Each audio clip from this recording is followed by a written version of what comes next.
If you're running out of storage or just want to remove apps you no longer use, this video is for you.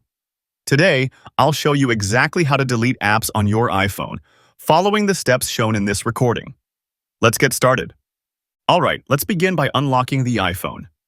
If you have Face ID, swipe up from the bottom of the screen, and if you have Touch ID, press the Home button. Now that we're on the home screen, let's go over the different ways to delete apps. The easiest method to delete an app is directly from the home screen. Locate the app you want to remove, then press and hold on the app icon. After holding for a second, a menu will appear with different options. From this menu, tap on Remove App, and then another prompt will appear asking if you want to delete the app. Confirm by tapping Delete App, and just like that, the app is removed from your iPhone.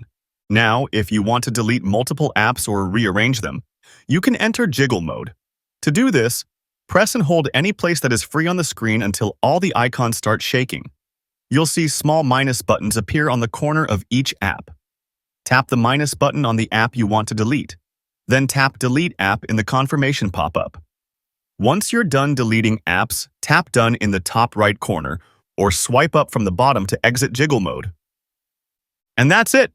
Now you know multiple ways to delete apps on your iPhone, whether through the home screen or the Settings app. If you ever change your mind, you can always re-download the app from the App Store. If this video helped you, don't forget to hit that like button and subscribe for more iPhone tips and tricks. See you in the next one.